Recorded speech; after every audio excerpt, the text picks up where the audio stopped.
एक भिखारी को देख के यदि तुम्हारे मन में ये बात नहीं आई यार इसकी कहानी क्या होगी, तो इसका मतलब तुमको भिखारी बनना पड़ेगा वो देखने के लिए कि उसकी कहानी क्या है। ये कर्म का प्रिंसिपल है बेसिक, और ये चेतना के हिसाब से होता है। और ये एग्जैक्टली डिटरमाइन होता है, क्योंकि इसको तुम साइंस के हिसाब से भी देख सकते हो। एग्जैक्टली साइंस के हिसाब से तुम इसको साइंटिफिक थ्योरी या एनर्जी इक्वेशन के अंदर डाल सकते हो।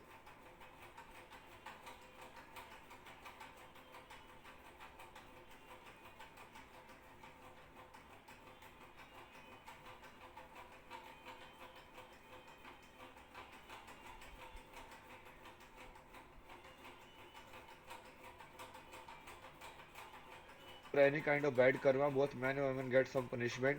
But what for women has to face this demon named rape is God biased towards men. यही तो हम डिस्कस किया ना, हमने बहुत पहले यही तो डिस्कस किया। क्या वो आध्यात्मिक लेवल पे कोई चक्कर है क्या? वो क्या वो भगवान ने नारी को जैसे बनाया है उसमें कुछ ऐसा कम दिया है क्या उसको? ऐसा कुछ नहीं है ना। वो नारी को समाज में कम बना दिया गया है, क्योंकि असली जो फिजिकल जो ताकत होती है ना वो भी आपके माइंड को कमजोर किया गया है। ठीक है। असली जो ताकत होती है ना वो ऐसी वाली वो प्योर फिजिकल ताकत से असली ताकत नहीं आती जो भीम वाली है। अब देखो पांडवों के अंदर सबसे बलशाली कौन था? क्या भीम सबसे बलशाली था? क्योंकि बल तो भीम के अंदर सबसे ज्यादा था। वो सबसे बलशाली कौन था?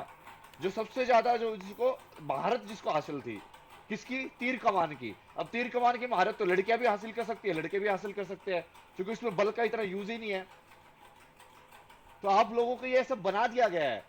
भगवान ने कोई डिजाइन के अंदर कोई डिफेक्ट नहीं किया है। वो आप लोग यदि उस चीज को समझ ही नहीं रहे हो कि भाई जैसे आप लोग सॉफ्ट स्किल्स के अंदर क्यों नहीं हो महारत हासिल है, कि अब पॉइजन के अंदर महारत हासिल करो, कि जैसे कोई ऐसे कराए ना निकाल के एक छोटा सा वो अपना रखो उसके अंदर कांटे के ऊपर और लगा दो उसको जहर, खत्म। आपको क्या लगता है डिफेंस सिर्फ हायर चीजों से ही हो सकता है? क्योंकि गन ही रखनी जरूरी है डिफेंस के लिए? नहीं। आप अपनी सॉफ्ट वाली स्पिरिचुअलिटी वाली सेंसेस को क्यों नहीं जगा रहे हो? और वो सिर्फ डर की वजह से नहीं जग रही है आपकी। किसी को मारने के लिए मैंने पहले ही बोला था, तुम अपने मन के अंदर तो बनाओ ना कि तुम अपनी अस्मिता को बचाने के लिए किसी को मार भी सकते हो। जिस दिन वो नारी के अंदर आ गया ना कि मैं मार भी सकती हूँ, वो नहीं है, तो वहां पे क्या होता है, जैसे वो साइकोलॉजिकल ट्रॉमा का रिस्पॉन्स होता है, फ्लाइट फ्रीज और फाइट फ्लाइट और फ्रीज। तो मोस्ट ऑफ द फीमेल का जैसे फ्रीज वाला रिएक्शन हो जाता है, क्योंकि उनके माइंड को इतना कमजोर कर दिया सोसाइटी ने। सोसाइटी ने उसको ये दिखा दिखा के कि तू कुछ भी नहीं है, तू कुछ भी नहीं है, उसको दिखाया ही नहीं कि तू आदि शक्ति है, कि भाई तू ही है सब कुछ, तू चाहे तो कुछ भी कर सकती है। वो कहां गई वो शेर के ऊपर बैठी हुई दुर्गा? आपको क्या लगता है उसी वो पोस्टर के रिप्रेजेंटेशन के लिए? कहां गई वो काली जो कि महादेव जिसके सामने लेटना पड़े महादेव को? कहां वो काली स्वरूप? वो जग नहीं रहा है ना वो, क्योंकि समाज ने उसको दबा दिया पूरा, क्योंकि कोई देखना ही नहीं चाहता है।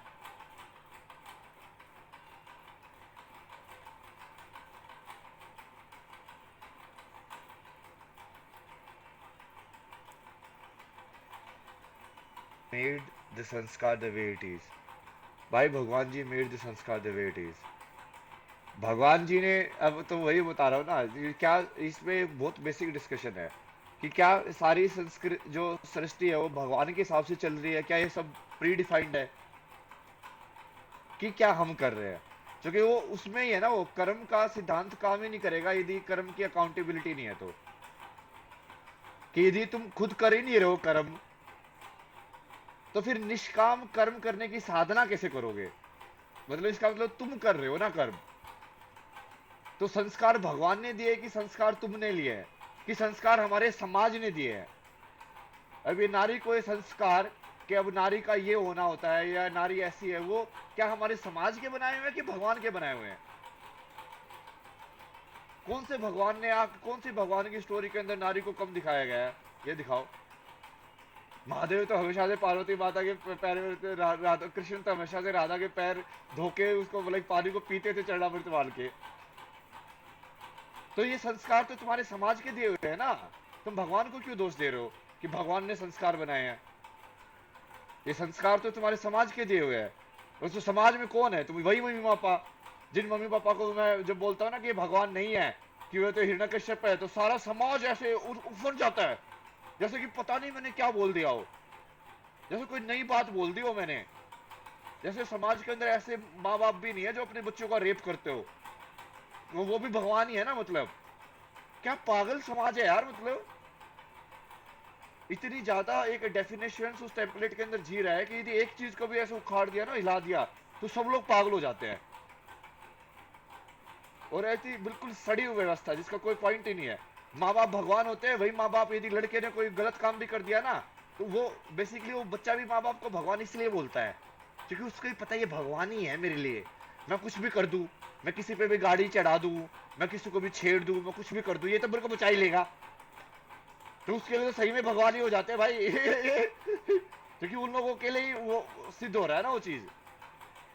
जो रक्त बीज वाले लोग हैं, जिनको अपने बाप के नाम की वजह से ही सब कुछ मिला है, जिसने अपने खुद से कुछ नहीं कमाया है, तो उन वो लोग तो मानेंगे ही माँ बाप को भगवान। यदि उनको माँ बाप को भगवान नहीं मानेंगे तो उनको मिला कहां से? सब कुछ तो उनको अपनी फैमिली नेम के हिसाब से मिला हुआ है। जो भी चीज फैमिली नेम से एसोसिएटेड है, एक परंपरा से एसोसिएटेड है, वो मतलब तुमको अपने माँ बाप से ही मिली है ना मतलब। रक्त बीज ही हो तुम।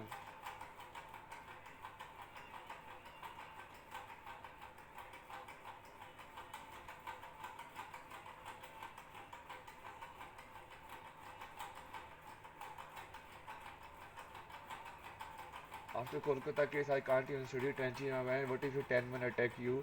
How can you defend? ये ना, एक तो सबसे पहले देखो, if 10 men attack, even a male cannot defend. Okay, यदि 10 लोग मेरे पर अटैक करेंगे, अब तुमने देखा वो न्यूज नेशन वाले में क्या हुआ? अब उसमें तो औरत भी थी जो मेरे ऊपर चढ़ी हुई थी नहीं की? फीमेल थी ना उसके अंदर। बट वो फीमेल क्या सही में फीमेल थी? उसमें तो एंकर थी, वो भी फीमेल खड़ी हुई थी वहां पे, जो खड़ी होकर देख रही थी। तो वो एक्चुअल में फीमेल नहीं थी ना, वो मैस्कुलिन एनर्जी थी। अब वो 10 वो मैस्कुलिन एनर्जी वाले लोग यदि तुमको सराउंड करके यदि मेरे को मारेंगे तो मैं भी डिफेंड नहीं कर पाऊंगा। वो तो तर्क ही अलग है ना, वो तो पावर वाला तर्क अलग है कि यार अब 10 लोग तो मेल को भी को कितने मेल जो है वो 10 लोगों से लड़ पाएंगे? एक से लड़ने वाले मेल भी नहीं है मतलब आज के टाइम में। तो वो सिर्फ आपकी कमी थोड़ी है कि आपके साथ ऐसे हुआ, तो वो तो जनरली समाज ही वैसा बना हुआ है कि वो 10 लोग इकट्ठे कैसे हो पा रहे हैं ऐसे प्रवृत्ति के एक साथ। वो ऐसे 10 लोग इकट्ठी होके गैंग बना के घूम कैसे रहे खुलेआम? क्या उनको काम धंधा नहीं करना होता क्या? वो ऐसे फ्री फंड में उनके पास पैसे कहां से आ रहे हैं?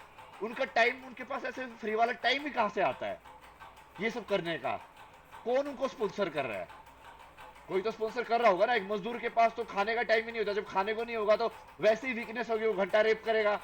हाँ, मतलब उसका मतलब उसको खाना पीना तो मिल रहा है, कहां से मिल रहा है? कोई तो दे रहा है। अब वो इतने निकट्टू ऐसी इस टाइप के लोग हैं, या तो वो गलत काम करके पैसे कमा रहे हैं। किस टाइप के लोग हैं वो? समझो ना, इसको पूरी चीज को समझना पड़ेगा ना आपको।